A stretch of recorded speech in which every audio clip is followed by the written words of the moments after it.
అదంతా గమనిస్తాడు మనోజ్ అయితే.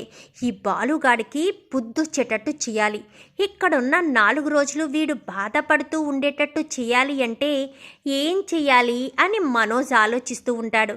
సరే, బాలుగాడు కాళ్ళు ఎరగొడితే వాడు ఒక చోటే ఉంటాడు, మేము ఊరంతా తిరుగుతూ సంతోషంగా ఉండొచ్చు అని చెప్పి ఇంకా మనోజ్ అయితే ఒక ఆలోచన చేస్తాడు.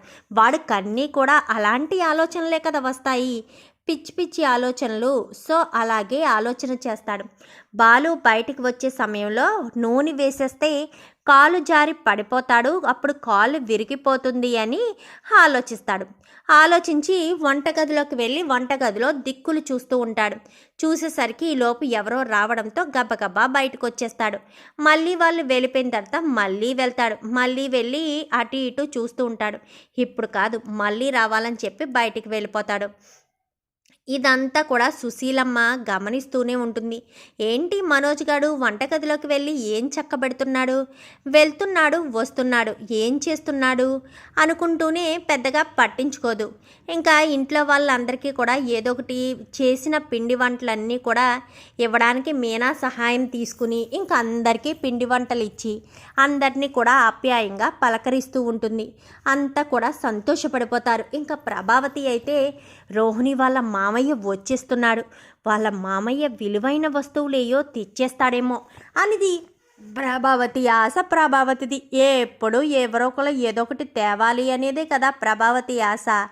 ఇంకా అలా ఆలోచిస్తూ ఉంటుంది. ఏంటి ప్రభా, వచ్చినప్పటి నుంచి నువ్వు దేని గురించో ఆలోచిస్తున్నట్టున్నావు అనగాని, ఏమీ లేదు అత్తయ్య, మీ ఆరోగ్యం కోసమే అనగాని, అవునా, నా ఆరోగ్యం కోసం అంత ఆలోచించేదానివైతే ఇక్కడ ఉన్నన్ని రోజులు నువ్వే వంట పని అంతా కూడా నువ్వే చూసుకో ప్రభా, నేను కొంచెమైనా రెస్ట్ తీసుకుంటాను అని చెప్పనేసరికి, మంచి మాట చెప్పావమ్మా, నీకు కొంచెమైనా రెస్ట్ కావాలి కదా, ఉత్తప్పుడు ఎలాగా లేదు, మేము వచ్చినప్పుడైనా నువ్వు రెస్ట్ తీసుకోవాలి అని చెప్పి సత్యం అనేసరికి అనవసరంగా ఈవిడది ఆరోగ్యం గురించని చెప్పి అనవసరంగా నా నోరు జారాను. ఇప్పుడు వంట పని అంటే ఇంతమందికి వంట చేయాలంటే నా వల్ల అవుతుందా, మీనా కాబట్టి చేసేసేది, ఇప్పుడు నేను చేయగలనా అనుకుంటూ ఉండగానే, అమ్మ మీనా, ఈ 4 రోజులు నువ్వు నా దగ్గరే ఉండమ్మా అని చెప్పి మీనాని తన చుట్టూనే తిప్పుకుంటూ ఉంటుంది. సుశీలమ్మకు తెలుసు ప్రభావతి మీనా చేతే వంట చేయించేస్తుందని. ఇంకా అంతా కూడా ఎవరి హడావుల్లో వాళ్ళు వెనకాల ఇంటి వెనకాల ఉంటారు. ఇంటి వెనకాల ఉండేసరికి మనోజ్ కాస్త వంటగదిలోకి వెళ్తాడు. మనోజ్ వంటగదిలోకి వెళ్ళడం చూసి, ఏంటి వీడు మళ్ళీ వంటగదిలోకి వెళ్ళాడు, ఏదైనా తింటున్నాడా ఏంటి అనుకుంటూనే సుశీలమ్మ గమనిస్తూ ఉంటుంది. గమనిస్తూ ఉండడంతో ఆయిల్ తీసుకొచ్చి బాలు బెడ్రూమ్లోకి వెళ్ళి లోపల నుంచి బయటికి పిలిపిద్దామన్న ఉద్దేశంతో బాలును అక్కడ ఆయిల్ పోసేసి లోపలికి వెళ్ళిపోతాడు. వెళ్ళిపోయి బాలు బాలు అన్నట్టుగా పిలుస్తాడు. పిలిచేసరికి ఎవరో నన్ను పిలుస్తున్నారు అనుకుంటూ బాలు వచ్చేసరికి అక్కడ ఆయిల్ ఉందని చెప్పి, ఒరే బాలు ఇలా రారా అంటూ సుశీలమ్మ పిలుస్తుంది. ఆయిల్ మీద కాలు వేయడం మానేసి సుశీలమ్మ దగ్గరికి వెళ్తాడు. ఒరే, నీ గురించి పలానా వాళ్ళు అడిగారు, వెళ్ళొకసారి కనిపించాను కానీ, సరే నానమ్మ అని చెప్పి బాలు వెళ్ళిపోతాడు. రే మనోజ్ అంటూ పిలుస్తుంది ఈ సుశీలమ్మ. మనోజ్ కాస్త దాక్కున్నవాడు బయటకు వస్తాడు. ఇదేంటి ఆ అత్తయ్య మనోజ్ని ఇంత గట్టిగా పిలుస్తున్నారు అనుకుంటూ ప్రభావతి కాస్త పెరట్లో కూర్చుంది కదా, లోపలికి వస్తూ ఉంటుంది. చెంప చెల్లు అనిపిస్తుంది మనోజ్కి. ఒక్కసారిగా ప్రభావతి షాక్ అవుతుంది. వీడు ఏం చేశాడని అత్తయ్య కొట్టారు అనుకుంటూ ఉండగానే, ఏరా నీ బుద్ధి మారలేదా, అప్పుడైతే తెలిసి తెలియని వయసులో నీ అన్నను చంపేశావు, ఇప్పుడు బాలుగాడిని చంపేద్దామనుకుంటున్నావా, అంటే నువ్వు మాత్రమే మీ అమ్మకు కొడుగ్గా ఉండి మిగిలిన వాళ్ళందరినీ చంపేయాలనుకుంటున్నావా ఏంటి అని చెప్పినేసరికి, ఏంటి నానమ్మ అని చెప్పాను కానీ, నోరు ముయ్యరా, చిన్నప్పుడు మీ అన్నను నీళ్ళల్లోకి తోసేసింది నువ్వేనన్న విషయం నాకు తెలుసురా.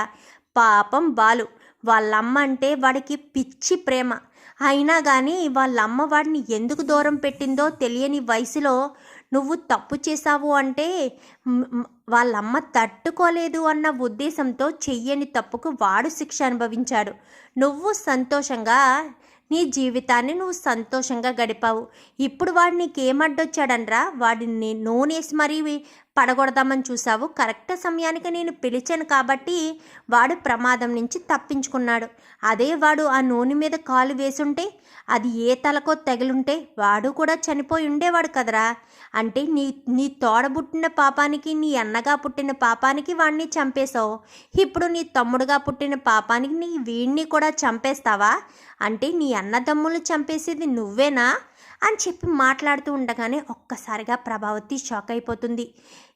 అలా షాక్ అయిపోయింది. కాస్త లోపలికి వచ్చి ఏంటి అత్తయ్య అని చెప్పనగానే, నువ్వెప్పుడు వచ్చావు ప్రభా అని చెప్పనగానే, నేను విన్నాను అత్తయ్య, చిన్నప్పుడు నా పెద్ద కొడుకుని చంపేసింది వీడే కదా అని చెప్పనేసరికి, అది ప్రభా అని చెప్పను కానీ ఇంకెందుకు అత్తయ్య నిజం దాస్తారు, మీరు వీడితో మాట్లాడిందంతా నేను విన్నాను అని వెంటనే మనోజ్ చెంప చెల్లు మనిపించి, చిచ్చి నీలాంటి వాణ్ణా ఇన్ని రోజులు నా నెత్తిని పెట్టుకు చూసుకున్నాను.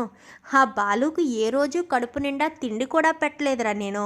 వాడు ఎంత సంపాదించి తీసుకొచ్చినా వాటిని ఒక మనిషిలా కూడా చూడలేదు. నేను ఎంతో ప్రేమగా పలకరిస్తే వాడు పులకరించిపోదామని ఎన్నో సంవత్సరాల నుంచి ఎదురు చూస్తున్నాడు. వాడు నా కొడుకుని చంపేశాడని ఆ కోపాన్ని మనసులో పెట్టుకుని ఎప్పుడూ కూడా వాడిని కొడుకుగా భావించలేదు. కానీ వాడికి ఆ పోలీసులు వేసింది శిక్ష కొంచెమే. నేను జీవితాంతకాలం వాడికి శిక్ష వేస్తూనే వచ్చాను. కానీ నిజానికి శిక్ష పడాల్సింది నీకు కదరా. వాడు ఏ తప్పు చేయలేదు కదా. అయినా వాడిని నేను అసహించుకుని వాడిని ఎంతగానో బాధ పెట్టాను అంటూ ఇంకా ప్రభావతి కాస్త కళ్ళంట నీళ్లు తెచ్చుకుంటుంది. ఏమైందమ్మా అని చెప్పనగానే, మీ ఆవిడికి నిజం తెలిసిపోయిందిరా సత్యం అని చెప్పనేసరికి, ఏమి నిజమమ్మా అనగానే, అదే నీ పెద్ద కొడుకును నీళ్ళల్లోకి తోసేసింది మనోజ్ అన్న విషయం తెలిసిపోయిందిరా. అందుకే ప్రభ ఏడుస్తుందని చెప్పాను. కానీ ఆ విషయం ఎందుకు వచ్చిందమ్మా అని చెప్పనేసరికి, మళ్ళీ మనోజ్ గాడు నూనె పోసి బాలుని చంపడానికి ప్రయత్నించాడురా. అందుకోసమని నిజం చెప్పాల్సి వచ్చింది అని చెప్పనేసరికి, ఇంకా మనోజ్ని చిచి వీలాంటి వాడు నా కడుపును పుట్టకుండా ఉండుంటే బాగుండేది అని చెప్పి సత్యం కూడా అసహించుకుని ప్రభావతి దగ్గరికి వెళ్తాడు. మీకైనా నిజం తెలిసాక నాకు ఒక్క మాట అయినా చెప్పొచ్చు కదండి అనగానే, బాలు నా దగ్గర మాట తీసుకున్నాడు ప్రభా. నీకు ఎట్టి పరిస్థితిలో ఈ నిజం తెలియకూడదని, నిజం తెలిస్తే నువ్వు ఎక్కడ బాధపడతావో, చెయ్యని తప్పుకి శిక్ష నేను అనుభవించానని నువ్వు తెగ బాధపడతావన్న ఉద్దేశంతోనే వాడు చెప్పొద్దన్నాడు. వాడికి నువ్వంటే ప్రాణం ప్రభా. నువ్వు బాధపడుతూ ఉంటే వాడు ఎలా చూస్తూ ఊరుకుంటాడు. అందుకే నిజాన్ని చెప్పలేదు అంటూ సత్యం అనగానే ఈలోపు బాలు రానే వస్తాడు. బాలు అని ప్రభావతి ఎంతో ప్రేమగా పిలుస్తుంది. బాలుకి ఏం అర్థం కాదు. ఏమైందమ్మా ఎందుకు ఏడుస్తున్నావు అనగానే, బాలు అంటూ గుండెలకి హత్తుకుంటుంది ప్రభావతి. ఏమైందమ్మా అని చెప్పాను. కానీ మీ అమ్మకు నిజం తెలిసిపోయిందిరా. మీ అన్నను చంపింది నువ్వు కాదు మనోజ్ అన్న విషయం తెలిసిపోయిందిరా అని చెప్పనేసరికి, ఎందుకు చెప్పావు నాన్న అని చెప్పాను. కానీ ఇప్పుడు చెప్పకపోతే ఎప్పటికీ చెప్పలేమని, అయినా నేను చెప్పలేదు. నిజం తెలియాల్సిన సమయం వచ్చింది కాబట్టి తెలిసింది. ఇన్ని సంవత్సరాలు నిజాన్ని దాచిపెట్టాం. ఇప్పుడు ఇంకా నిజాన్ని బట్టబయలు పెట్టాల్సి వచ్చింది అని చెప్పి ఇంకా సుశీలమ్మ అనగానే, బాలు అని చెప్పి ప్రభావతి దగ్గరికి పిలుస్తుంది. ఇంకా బాలు ప్రభావతి దగ్గరికి వెళ్ళేసరికి, ప్రభావతి కాస్త నన్ను క్షమిస్తావా, ఈ అమ్మని క్షమించి నీ ప్రేమ నా మీద చూపిస్తావా అని చెప్పనేసరికి, నువ్వు నన్ను క్షమాపణ అడగడం ఏంటమ్మా, నువ్వు నాకు జన్మనిచ్చిన తల్లివి. నువ్వు ఒక మాట అంటే పడే హక్కు అధికారం నాకు లేదా? నీకు మాటలనే హక్కు లేదా?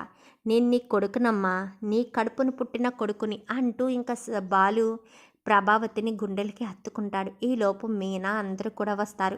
ఏం జరిగిందనగానే జరిగిన విషయం అంతా కూడా చెప్పేసరికి ఒక్కసారిగా అందరూ షాక్ అయిపోతారు. ఇన్ని రోజులు బాలు బావగారు చాలా సీరియస్ అనుకున్నాను, కానీ సైలెంట్ కిల్లర్లా మనుషుల్ని చంపేవారు ఎవరున్నారో బాగా అర్థమైంది అని చెప్పి శృతి అనేసరికి, ఇంకా రోహిణి కూడా ఏం మాట్లాడాలో అర్థం కాక తలదించుకుంటుంది.